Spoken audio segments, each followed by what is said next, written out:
नमस्कार दोस्तों, अगर आप भी एफएनओ में इंट्राडे ट्रेडिंग करते हैं तो अब आपके लिए ट्रेडिंग करना काफ़ी ज़्यादा कॉस्टली हो सकता है, महंगा हो सकता है। ऐसा मैं इसलिए बोल रहा हूं क्योंकि इंडिया के सबसे ट्रस्टेबल ब्रोकर और खास करके जो सबसे ज़्यादा ट्रेड करने वाले जो ब्रोकर है जेरोधा, उसने अपना ब्रोकरेज चार्ज जो है वो ऑलमोस्ट डबल कर दिया है।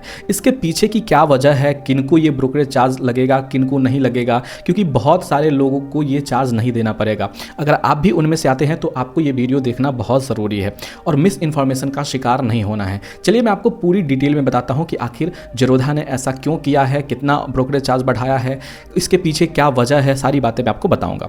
तो जैसा कि मैंने आपको बताया कि जेरोधा ने अपने intraday future and option traders के लिए ब्रोकरेज चार्ज में बदलाव किया है और जो पहले से 20 रुपए का कैप था, यानी कि पर एग्जीक्यूटेड ऑर्डर 20 रुपए चार्ज लगते थे, उसको ऑलमोस्ट डबल कर दिया गया है। यानी कि अब आपको 40 रुपए पर एग्जीक्यूटेड ऑर्डर ब्रोकरेज चार्ज देना पड़ेगा। हालांकि राहत बात इसमें यह है कि यह बढ़ा हुआ चार्ज सभी के लिए नहीं है। जैसा कि मैंने आपको पहले भी बताया, केवल चुनिंदा ट्रेडर्स पर ही ये नियम लागू होगा। नए बदलाव जो हैं वो 1 अप्रैल से लागू होंगे। दोस्तों, जेरोधा ने साफ किया है कि नया ब्रोकरेज नियम 1 अप्रैल से कंप्लीटली लागू कर दिया जाएगा। पुराना जो ब्रोकरेज चार्ज था वो 20 रुपए था, नया चार्ज 40 रुपए प्रति ऑर्डर केवल उन ट्रेडर्स के लिए जो सेबी के नियमों का पालन नहीं करेंगे। अब सेबी का क्या नियम है वो आपको समझना बहुत ज़रूरी है। देखिए, ये जो नया नियम ब्रोकरेज चार्ज जो लगाया है जेरोधा ने, वो उन ट्रेडर्स पर लगाया है जो सेबी के मार्जिन नियम का पूरी तरह पालन नहीं करते हैं। उन्हें ही पेनल्टी के तौर पे डबल ब्रोकरेज देना पड़ेगा और जो इन नियमों का पालन करेंगे उनको पुराना वाला ही ब्रोकरेज चार्ज यानी कि पर ऑर्डर 20 रुपये ही देना पड़ेगा। देखिए, सेबी का क्या नियम है। ब्रोकरेज बढ़ाने का जो जेरोधा का ये संबंध है वो सीधा सेबी के मार्जिन नियम से रिलेटेड है।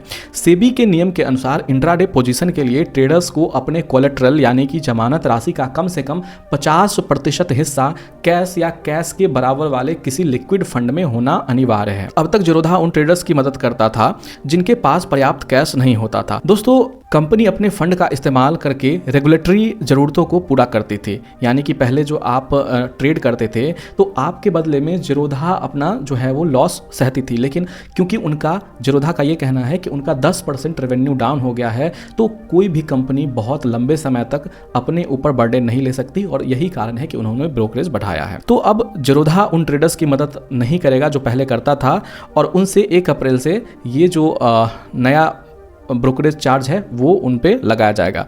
वैसे ट्रेडर्स जो 50% कैश मेंटेन नहीं करेंगे उन्हें पेनल्टी के तौर पे 40 रुपये प्रति ऑर्डर ब्रोकरेज देना पड़ेगा। देखिए, सेबी जो है जेरोधा ने क्यों ये कदम उठाया, उसके पीछे एक और रीज़न है कि सेबी अब ब्रोकर्स को क्लाइंट के ट्रेड के लिए अपना फंड इस्तेमाल करने की इजाज़त नहीं दे रहा। सेबी ने साफ तौर पर कहा है कि क्लाइंट जो ट्रेडर ट्रेड करते हैं उसके लिए आपको अपना फंड उपयोग में नहीं लाना है और यही वजह है कि जेरोधा ने ऐसा नियम लाया है। पिछले कुछ समय में एफएनओ सेगमेंट में ट्रेडिंग वॉल्यूम कम हुआ है, जिससे जेरोधा की ब्रोकरेज कमाई में करीब 40% की गिरावट आई है। यानी कि जेरोधा का जो ब्रोकरेज से जो इनकम आता था उसमें 40% का डाउन देखा गया है। रेवेन्यू में भी ओवरऑल अगर रेवेन्यू की बात करें तो उसमें भी उनको 10% का नुकसान देखा गया है। एक्सचेंज फीस रिबेट का खत्म होना और डेरिवेटिव्स पर बढ़ते टैक्स ने ब्रोकर्स के बिजनेस मॉडल पर काफ़ी दबाव बढ़ा दिया है। जेरोधा के सीईओ नितिन कामत ने पहले ही आगाह किया था कि रेगुलेटरी बदलावों के कारण कंपनी के बिजनेस पर दबाव बढ़ेगा, प्रेशर बढ़ेगा। उन्होंने यह भी संकेत दिया था कि फ्यूचर में जीरो फी इक्विटी डिलीवरी मॉडल को बचाए रखना भी एक बड़ी चुनौती हो सकती है। यानी कि आपको अब सीधा बात समझना पड़ेगा कि आने वाले दिनों में हो सकता है जो डिलीवरी पर भी चार्ज नहीं लगता है, ब्रोकरेज चार्ज नहीं लगता है, अगर आप किसी भी स्टॉक को लॉन्ग टर्म के लिए खरीदते हैं तो आपको वहाँ पे जीरो ब्रोकरेज चार्ज लगता है।